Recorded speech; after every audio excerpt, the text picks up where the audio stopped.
बच्चों हमें दिया है आकृति में, यहां पर आपको आकृति मिली हुई है। इस आकृति में AC बराबर है AE के। यहां पर यह है बच्चों AC, ये बराबर है AE के।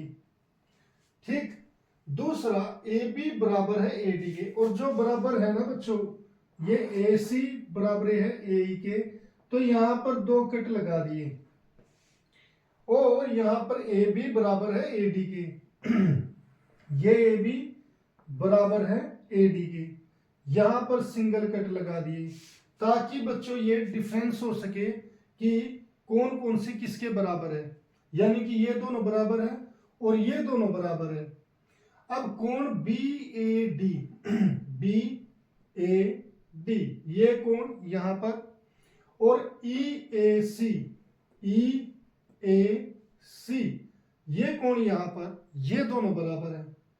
अब मुझे सिद्ध करना है या दर्शाना है कि BC इक्वल टू DE, ये BC और ये DE ये दोनों इक्वल प्रूव करने हैं बच्चों। अब बच्चों ये दोनों इक्वल कैसे प्रूव करें?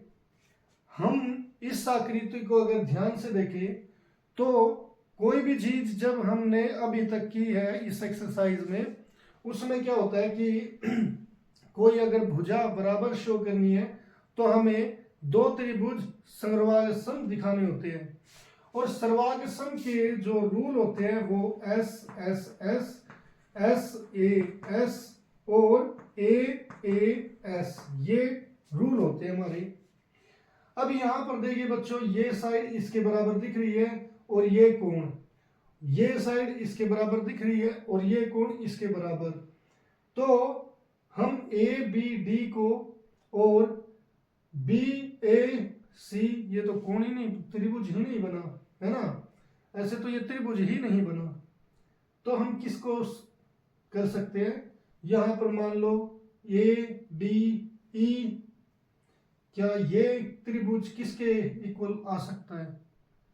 अब यहां पर कई सारे त्रिभुज दिख रहे हैं बच्चों, और वो त्रिभुज दिख रहे हैं तो समझ नहीं आ रहा है कि कौन सा त्रिभुज करे, किसको सर्वांगसम दिखाए।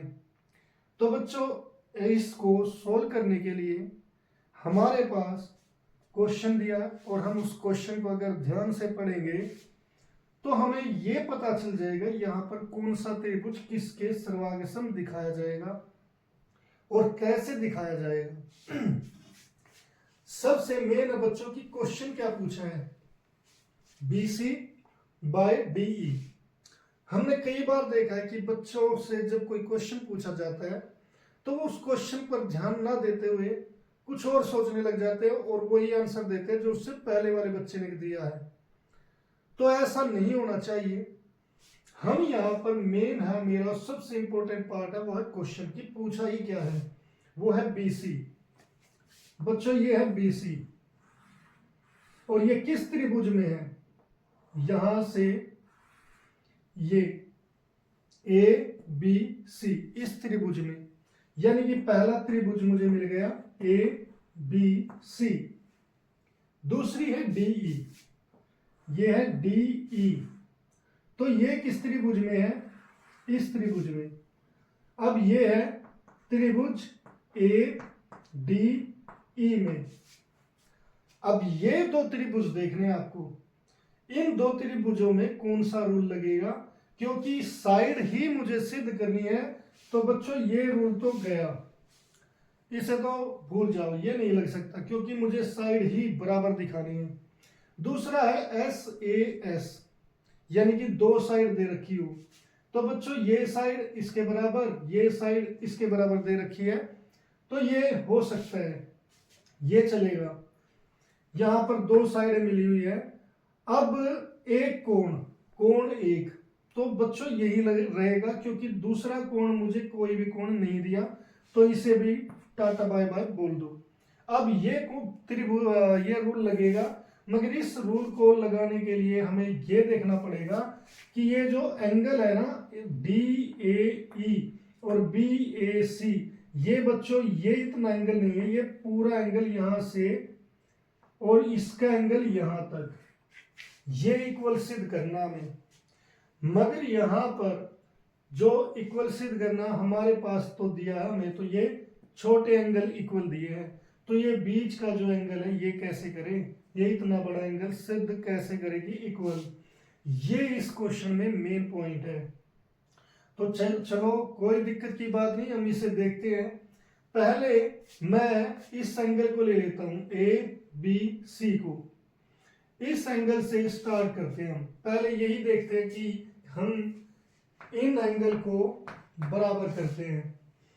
पहले लेंगे A angle A B C, ये किसके इक्वल है बच्चों, ये है एंगल ए, वो सॉरी ए बी सी नहीं, बी, इसका नाम क्या होगा, इस एंगल का नाम क्या होगा, बी ए सी, एंगल बी ए सी।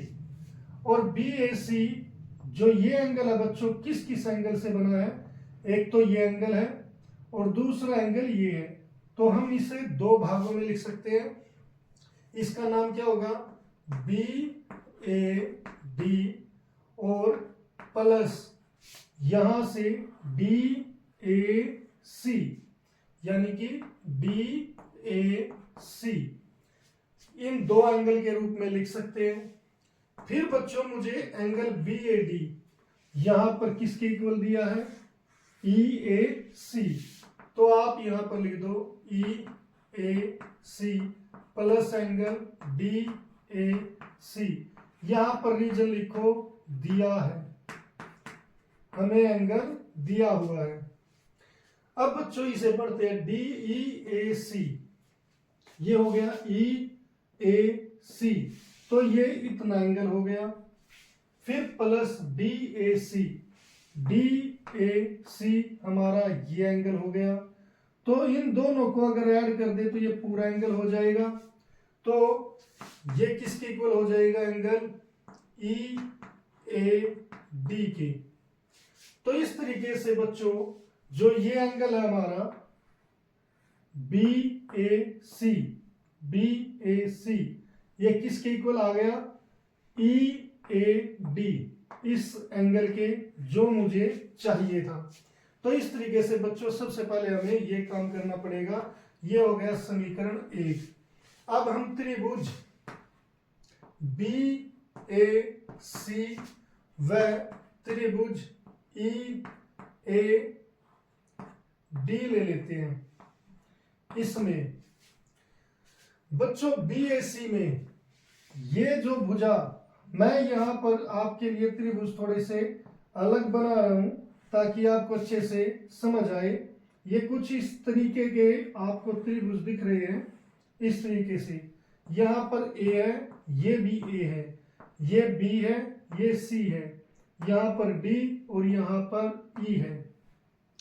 बच्चों ये साइड इस साइड के बराबर है, ये साइड इसके बराबर है, और ये कोण इस कोण के बराबर है।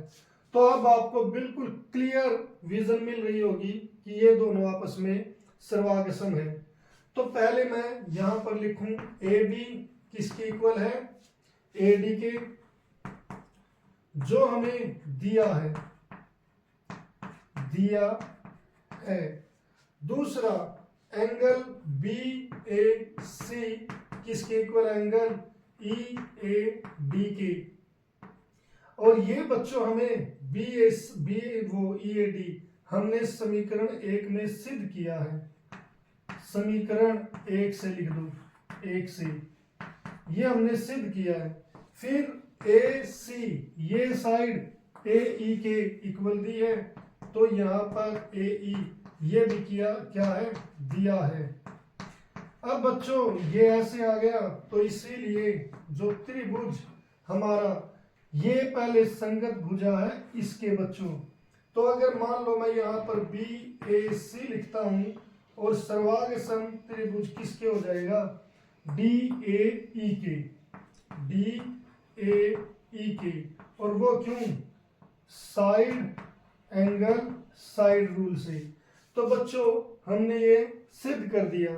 अब यहां पर हम बी सी और डी ई ये दोनों देखते हैं तो ये क्या हो गए, सर्वांगसम त्रिभुज के संगत भाग। सर्वांगसम त्रिभुज के संगत भाग ये क्या होते हैं, बराबर होते हैं।